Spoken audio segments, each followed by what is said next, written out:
আমার দুষ্টু মিষ্টি ভালোবাসার বন্ধুরা কেমন আছো সবাই? আশা করি অনেক অনেক ভালো আছো। আমি তোমাদের নীলু আপু চলে এসেছি নতুন গল্প নিয়ে। আজকের গল্পটি শুনলে তোমাদের দাঁড়িয়ে যাবে, তাই গল্পটি শোনার আগে অবশ্যই হেডফোন ব্যবহার করো। আমার নাম সুরভি। বয়স 22। বাবা মায়ের প্রথম সন্তান। আমরা 3 বোন 1 ভাই। আমি সবার বড়। আমার পরে ছোট ভাই, তারপরে বাকি 2 বোন। আমার বাবা ব্যবসায়ী। সচ্ছল পরিবারের সন্তান। চাওয়ার আগেই সব পেয়েছি। 4 বছর হলো বিয়ে হয়েছে, কিন্তু একটা বাচ্চা হয়নি, এটাই শুধু অভাব। আমার স্বামী খুব ভালো। শ্বশুরশাশুড়িও খুব ভালো। তবে দুঃখের কথা হলো বিয়ের 3 মাস পরই ছুটি শেষ হয়ে যাওয়ায় স্বামী আবার দুবাই চলে যায়। আর তারপরই শুরু হয় আমার এক নতুন জীবন। সব সময় মন ভার করে থাকতাম। কিছুতেই সময় কাটত না। স্বামী দিনে রাতে মিলে 2-1 বারের বেশি ফোন দিত না। সারাক্ষণ অস্থিরতা আর হতাশায় নিমজ্জিত থাকতাম। হঠাৎ একদিন মোবাইলে কোথা থেকে যেন নীল রঙের একটা হিজিবিজি লেখা আসে। লেখাটায় ক্লিক করতেই দেখি সাইটটি। যত সব মজার মজার গল্প। মায়ের সাথে ছেলে, ছেলের সাথে মা, মামির সাথে ভাগ্নে, ভাগ্নের সাথে মামি, এরকম অনেক মজার মজার গল্প। প্রথম 2টা গল্প পড়ে ঘিন ঘিন লাগলেও পরে খুব মজা পাইলাম। তারপর ধীরে ধীরে বাংলা গল্প পড়ার অভ্যাস হয়ে গেল। সারাদিন শ্বশুরশাশুড়ির সেবায়ত্ন, ঘর সংসার সামলানো, নিয়ম করে স্বামীর সাথে মোবাইলে কথা বলা, আর রাতে শুয়ে শুয়ে কি হিডেন গল্প ওয়ার্ল্ড কো এ বাংলা গল্প পড়ে বাড়ির নিজস্ব গাছের কালো বেগুন দিয়ে শান্ত এখন আমার নিত্যদিনের কাজ। গল্প পড়তে পড়তে মনটাও ভিতরে ভিতরে চুট্টি হয়ে গেল। রাতে মাঝে মাঝে মনে হতো রাস্তা থেকে কোনো ছেলেকে ঘরে ডেকে এনে আমার নরম জায়গাটা নেই। এভাবে গল্প পড়ে সময় কাটানোর কিছুদিন পর হঠাৎ একদিন আমার জীবনে এলো এক সুপুরুষ। হাসি আর ঠাট্টার ছলে নিজের অজান্তেই জড়িয়ে পড়ি। বিশ্বাস করেন আর না করেন, এখন আমার কাছে সারা পৃথিবী একদিকে আর অন্যদিকে আমার প্রেম। বৈধ বলেন আর অবৈধ বলেন, আমি আমার জানুকে ছাড়া বাঁচব না। আমার মতো রক্ষণশীল পরিবারের সহজ সরল একটা মেয়ে কিভাবে এমন সিরিয়াস জড়িয়ে গেলাম, সেই গল্পটাই আজ আপনাদের সাথে মন খুলে বলবো। তাহলে শুরু করা যাক। তবে কোথা থেকে শুরু করব ভেবে পাচ্ছি না। আরেকটা কথা বলে নেই, আমার কিন্তু লেখালেখির অভ্যাস নেই। বাংলা গল্প পড়ে যতটুকু শিখেছি সেই অভিজ্ঞতা থেকেই লিখছি। সব সময় অন্যের লেখা পড়ি, তাই ভাবলাম আজ নিজের একটা গল্প সবার সাথে শেয়ার করি। গল্পের নায়ক বলেন আর খলনায়ক, তার নাম নিলয়। নিলয় আমার স্বামীর আপন একমাত্র বড় বোনের একমাত্র ছেলে। মানে সম্পর্কে সে আমার ভাগ্নে হয়। নিলয় খুব শান্তশিষ্ট স্বভাবের ছেলে। বিয়ের সময় তাকে একবার দেখেছিলাম। ভালোমতো কথাও হয়নি তখন। নিলয় তখন এসএসসি পরীক্ষার্থী। পড়াশোনার চাপে মামার বিয়েটায় ঠিকমতো বেড়াতে পারেনি। নিলয়দের বাড়ি গ্রামের দিকে। তাই এসএসসি পরীক্ষায় পাশ করার পর নিলয় আমাদের বাড়িতে, আমার শ্বশুর বাড়ি থেকেই পড়াশোনা করত। আমাদের বাড়ি থেকে নিলয় যেই কলেজটায় ভর্তি হয়েছে তার দূরত্ব ছিল মাত্র 15 মিনিটের। নিলয় প্রতিদিন সাইকেলে চড়ে কলেজে যেত। আমার শ্বশুর বাড়িতে ঘর ছিল মাত্র একটি। তবে নিলয়ের পড়ালেখার কথা চিন্তা করে বড় ঘরটার পাশে ছোট একটা পড়ার ঘর তৈরি করে দেয়া হয়েছিল। ঘরটায় চেয়ার টেবিল সহ একটা খাটিয়াও ছিল। তবে রাতে নিলয় বড় ঘরটার একটা রুমে থাকত। আমাদের বড় ঘরটায় 3টা রুম। একটা রুমে আমি আর আরেকটা রুমে আমার শ্বশুরশাশুড়ি থাকত। মাঝখানের রুমটা অবশ্য ফাঁকা ছিল। তবে নিলয় আসার পর মাঝখানের রুমটায় একটা খাট বসানো হয় এবং নিলয় মাঝখানের রুমটাই থাকে। রাতে পড়া শেষ করে এসে মাঝখানের রুমটায় ঘুমায়। নিলয় খুব মেধাবী। এসএসসিতে সে A+ পেয়েছে। নিলয় কথাবার্তা খুব কম বলে। প্রয়োজন ছাড়া কারো সাথে কথা বলে না, এমনকি তার নানানানির সাথেও না। আর আমার দিকে তো ঠিকমতো তাকাই না। আমার শ্বশুরশাশুড়ি বয়স্ক মানুষ, সারাক্ষণ ঘরেই থাকেন। শ্বশুর চশমা ছাড়া ঠিকমতো দেখেনি না। আর শাশুড়ি হাতির মতো মোটা শরীর নিয়ে নড়তেই পারে না। সারাক্ষণ বিছানায় শুয়ে শুয়ে পান চিবায়। শ্বশুর দিনের বেলায় এদিকে সেদিক গেলেও শাশুড়িকে আজ পর্যন্ত ঘরের বাহিরে যেতে দেখি নাই। সে যাই হোক, নিলয় আমাদের বাড়িতে এসেছে 15 দিন হল। এখন অবধি আমার সাথে ঠিকমতো কথাই বলেনি। আমাকে খুব লজ্জা পায়। আমি আর নিলয় একসাথেই খাওয়া দাওয়া করি। শ্বশুরশাশুড়ির খাবার তাদের বিছানার উপর দিয়ে আসি আর আমি নিলয় একসাথে খাই। নিলয় বাড়িতে আসার পর আমার ওই গল্প পড়াটা আর হচ্ছে না। কারণ পড়া শেষ করে এসে কখন ডাক দিয়ে বলবে, মামি দরজা খোলো।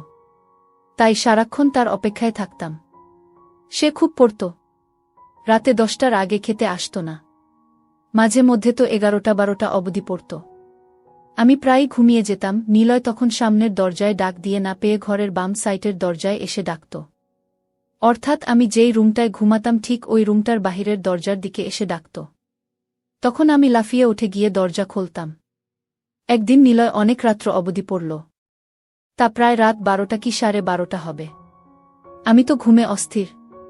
নিলয় এসে প্রায় 10-15 মিনিট ডাকাডাকি করেও আমাকে জাগাতে পারছিল না। উপায় না পেয়ে সে রান্নাঘর থেকে মাছ ধরার ছিপ দিয়ে জানালার ফাঁক দিয়ে আমার গুতা মারল। আমি লাফিয়ে উঠলাম।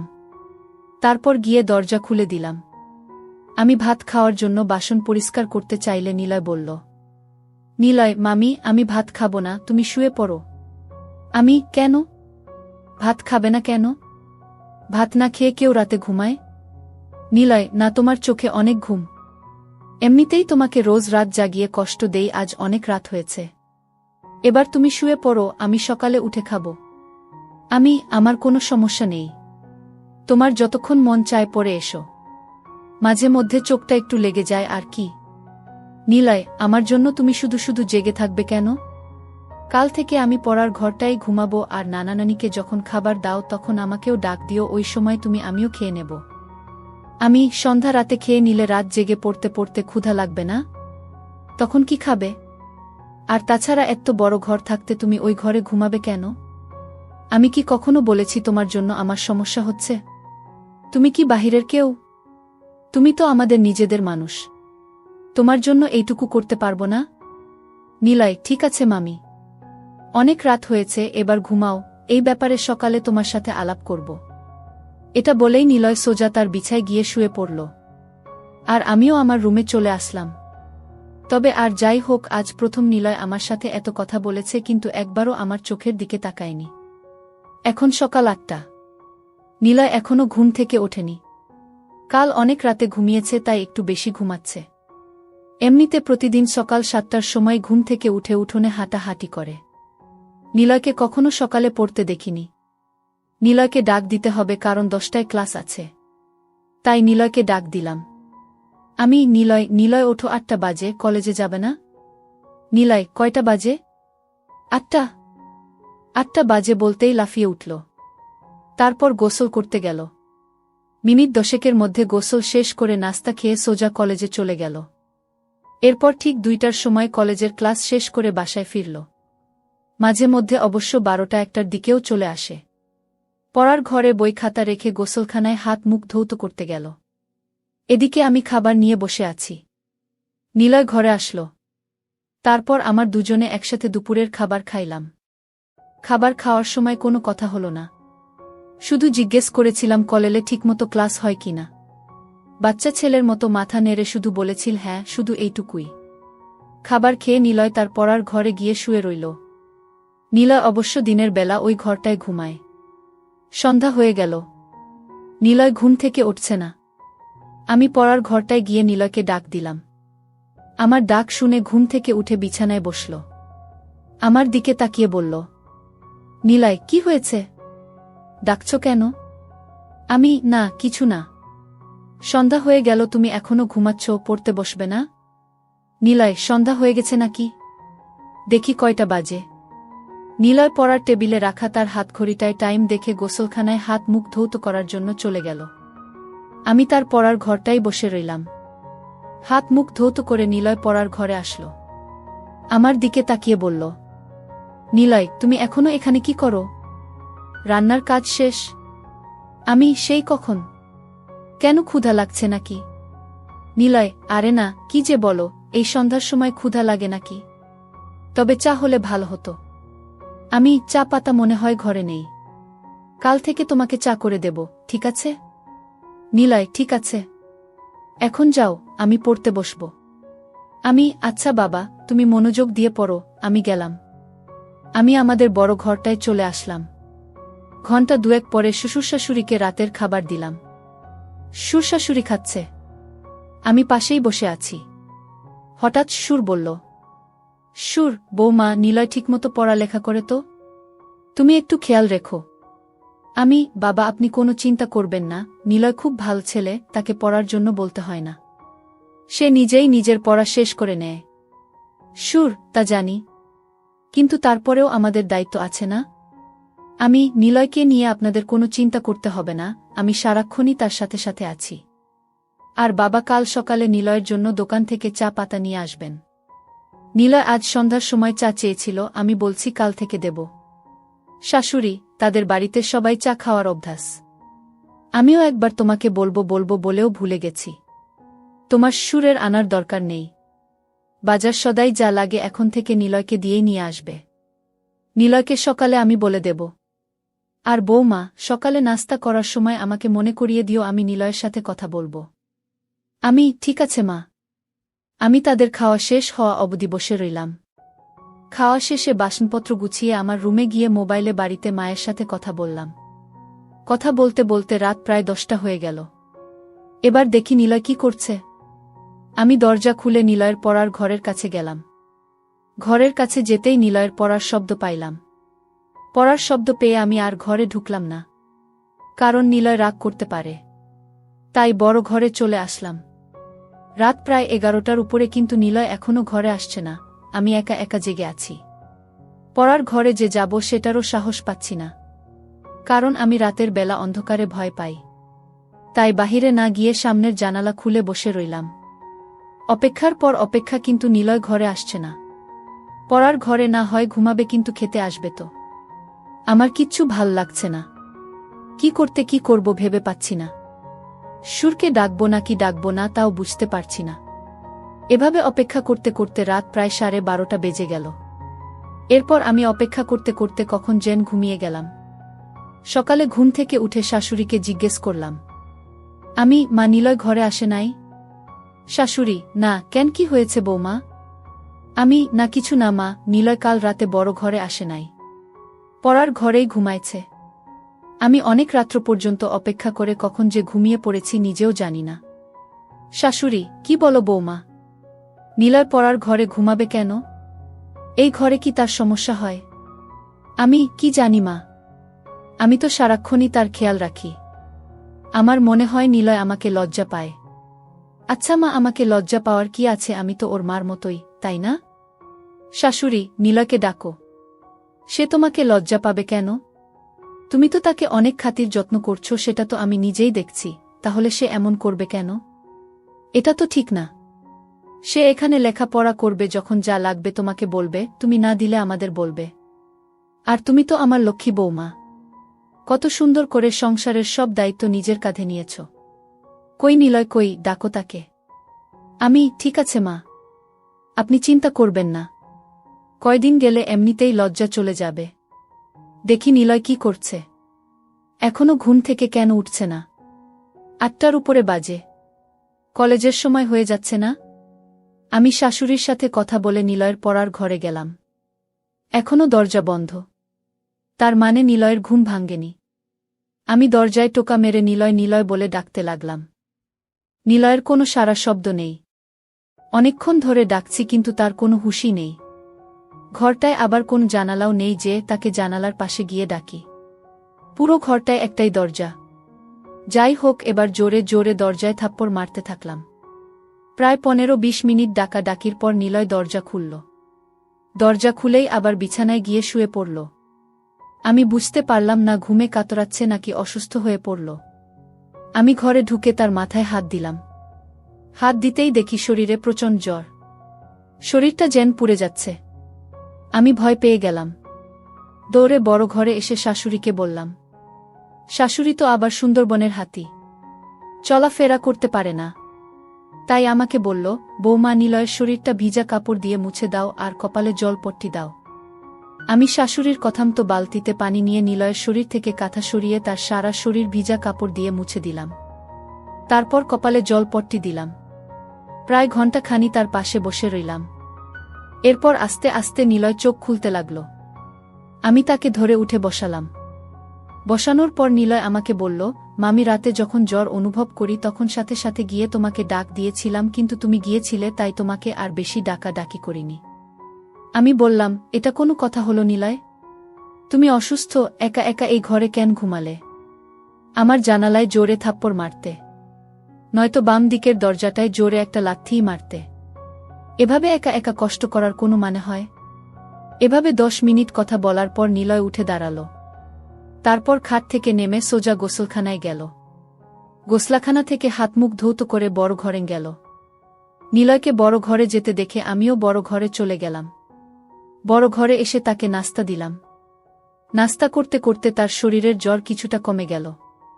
কলেজে যাওয়ার মতো সময় আর শরীরের কন্ডিশন কোনটাই ছিল না। তাই নিলয় আজ কলেজে গেল না, বাড়িতেই হাঁটাহাঁটি করছে। আমি রান্না করছি, হঠাৎ দেখি নিলয় আমার পেছনে দাঁড়িয়ে আছে। আমি বললাম, কি ব্যাপার, রান্না শিখবে নাকি? নিলয়, না, ভাবছি তুমি সারাদিন একা একা কত কাজ করো, সবার খেয়াল রাখো, সত্যিই তুমি খুব ভালো। কেন যে তোমার সাথে এতদিন কথা বলিনি? আমি আসলে তোমাকে লজ্জা পেতাম, তাই তোমার সামনে কম আসতাম, কম কথা বলতাম। তাছাড়া আমি মেয়েদের কাছ থেকে একটু দূরেই থাকি। আমি কেন?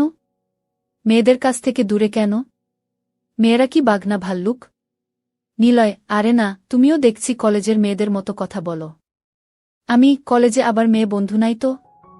নিলয়, আরে না, আমাদের ক্লাসের একটা মেয়ে আছে, অযথাই গায়ে পড়ে কথা বলে। আমি, তাই নাকি? তা মেয়েটার নাম কি? নিলয়, বিশ্বাস করো আমি ওর নামও জানি না, আর জানার ইচ্ছাও নাই। তাকে দেখলেই আমার প্রচণ্ড রাগ হয়। গায়ে পড়ে কথা বলা মেয়েদের আমি একদম পছন্দ করি না। আমি, তাহলে তো তুমি আমাকেও পছন্দ করো না, কারণ আমিও তো তোমার গায়ে পড়ে কথা বলি। নিলয়, তুমি কি বাহিরের মানুষ নাকি? তুমি তো আমার সাথে যখন খুশি কথা বলতে পারো। বলতে গেলে তোমার সাথে কথা না বলে আমি অপরাধ করেছি। তোমার জায়গায় অন্য কেউ হলে এতটা খেয়াল রাখত না। তুমি সত্যিই অনেক অনেক ভালো।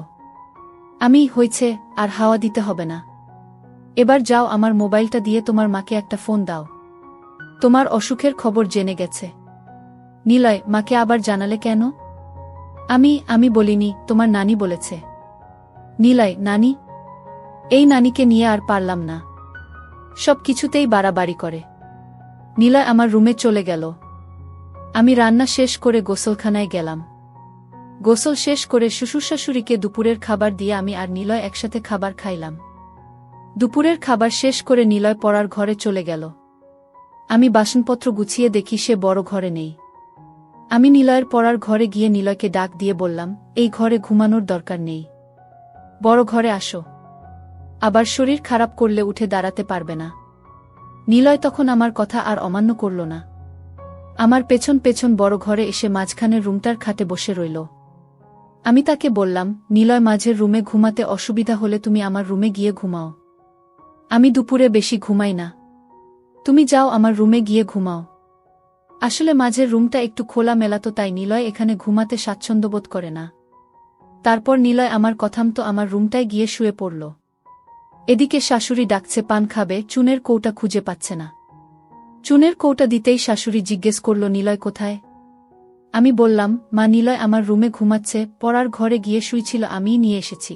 বলা তো যায় না, আবার কখন শরীরটা খারাপ করে বসে, আর মাঝের রুমটায় নিলয় ঘুমাতে পছন্দ করে না।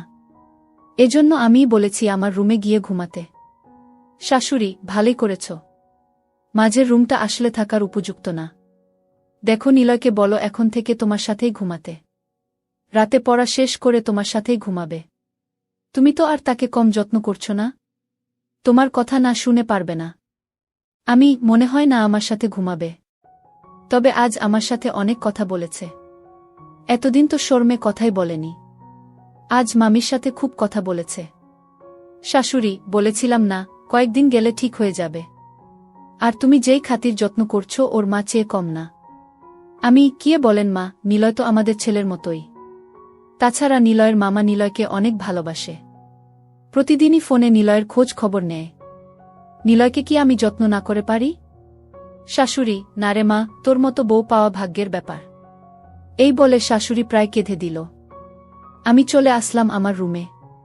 এসে দেখি নিলয় ঘুমায়নি, মোবাইলে গেমস খেলতাছে। আমি বললাম, গেমস খেলার দরকার নেই, রাতে জ্বরের জন্য ভালোমতো ঘুমাতে পারোনি, এখন একটু ঘুমাও। নিলয়, তুমি কি করবে? তুমি ঘুমাবে না? আমি, না, আমি ঘুমাবো না।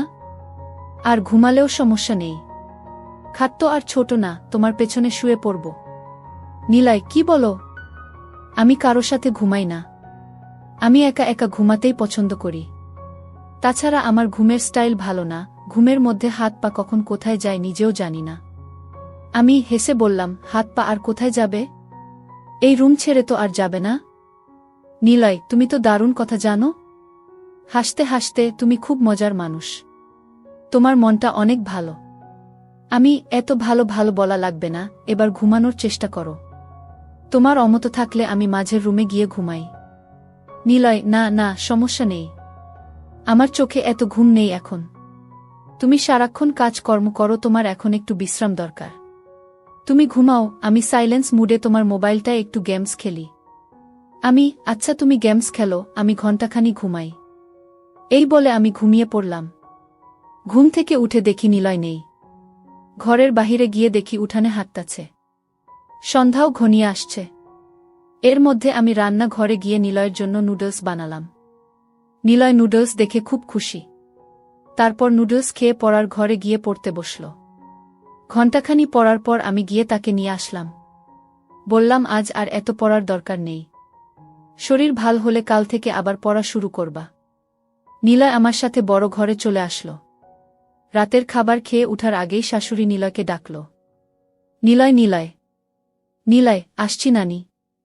কি হয়েছে? ডাকছ কেন? নিলয়ের নানি, ওই ছোট ঘরটা বানাইছি তোর পড়ার জন্য, থাকার জন্য না। মাঝের রুমটায় ঘুমাতে না পারলে তোর মামির সাথে ঘুমা। তোর মামি কি তোকে মুরব্বিদের কথা শুনতে হয়? শুধু লেখাপড়া করলে হয় না, আদব কায়দাও শিখতে হয়। নিলয়, ঠিক আছে, তুমি ঘুমাও, আমি মামির সাথেই ঘুমাবো। শাশুড়ির সাথে কথা বলে নিলয় যখন মাঝের রুমের খাটে বসল, ঠিক তখনই হঠাৎ তার শরীরটা আবার আগুনের মতো গরম হতে লাগল। শরীরটা যেন পুড়ে যাচ্ছে। নিলয় মামি মামি বলে ডাকতে লাগল। আমি আমার রুমে ছিলাম। দৌড়ে গেলাম নিলয়ের কাছে। কি হয়েছে নিলয়? নিলয়, মামি দেখো, আমার শরীরটা আবার গরম হয়ে যাচ্ছে। শরীরটা যেন কাঁপছে। ঠিক আছে বাবা, তুমি বসো, আমি তোমার শরীরটা ভিজা কাপড়ে মুছে দিচ্ছি। আমি শাশুড়িকে বললাম, মা, নিলয়ের আবার খুব জ্বর এসেছে। শরীরে আগুন ধরার অবস্থা। কি করব? শরীরটা মুছে দাও, আর দেখো তোমার শ্বশুরের ওষুধের কৌটায় প্যারাসিটামল ট্যাবলেট আছে, একটা খাইয়ে দিয়ে তোমার সাথে নিয়ে শুয়ে দাও। রাতে জ্বর না কমলে সকালে ডাক্তারের কাছে নিয়ে যাইও। আমি শাশুড়ির কথামতো তাই করলাম। আমার রুমে নিয়ে খাটে শোয়াইয়া তার সারা শরীর ভিজা কাপড় দিয়ে মুছে দিলাম। নিলয় জ্বরে খুব কাঁপছে দেখে আলমারি থেকে একটা কম্বল নামিয়ে দিলাম। আমি আর নিলয় পাশাপাশি শুয়ে রইলাম। আমি নিলয়ের মাথায় হাত বুলাতে লাগলাম। জ্বরে নিলয়ের শরীর ভূমিকম্পের মতো কাঁপছে। তার কাঁপুনি দেখে আমি তাকে ধরলাম। তারপরও যেন কাঁপুনি থামছে না। অনেকক্ষণ পর কাঁপুনিটা একটু কমেছে, এবার তার চোখে একটু ঘুমও দেখা যাচ্ছে। এদিকে আমার চোখেও ঘুম এসে গেছে। আমি নিলয়ের মাথায় হাত বুলাতে বুলাতে কখন জানি ঘুমিয়ে গেলাম। গভীর রাতে নিলয়ের জ্বর আবার বেড়ে যায়, কিন্তু আমি টের পাইনি। জ্বরের কাঁপুনিতে নিলয় আমাকে ধরে। নিলয় যখন আমাকে ধরেছিল, সম্ভবত আমার পরনের কাপড় এলোমেলো ছিল। উপর কাপড় ছিল না। নিলয় ছিল নয়া যুবক একটা ছেলে। তার ইচ্ছার বিরুদ্ধেই তার শক্ত হয়ে যায়। ধীরে ধীরে চাহিদা বেড়ে যায়। নিজেকে সামলাতে না পেরে অবশেষে সে আমার থাকে। আমি প্রথম প্রথম কোনো কিছু টের পাইনি। নিলয় যখন আমার উপর চড়ে বসল তখন আমি টের পাইলাম। কিন্তু নিলয়ের চাহিদা বুঝতে পেরে আমি আর কিচ্ছু বললাম না। জেগেও ঘুমানোর ভান করলাম। তবে একটা কথা সত্য, এতদিন আমি যাই করেছি বলেছি না কেন, আমি নিলয়কে কখনো খারাপ চোখে দেখিনি। নিলয় আসার পর আমার রুটিনই চেঞ্জ হয়ে গিয়েছিল। আমি গল্প পড়াও বন্ধ করে দিয়েছিলাম। জানি না কেন, তবে নিলয়কে নিয়ে আমার কোনো ওই মানসিকতা ছিল না। তার প্রতি আমার যতটুকু দায়িত্ব কর্তব্য ছিল আমি তার সবটুকুই পালন করার চেষ্টা করেছি। প্রত্যেকটা মেয়েরই চাহিদা থাকে, তাই বলে সব জায়গায় সবার সাথে সব কিছু করে না, ভাবেও না। যাই হোক, আমি ঘুমের ভান করে রইলাম। এদিকে নিলয়ের চাহিদা বেড়েই চলছে। খোলার চেষ্টা করছে, কিন্তু বয়স কম। আগে কখনো এসব করেনি, তাই খুলতে পারছে না। খুলতে না পেরে উপর দিয়েই আমার দুটো শুরু করল।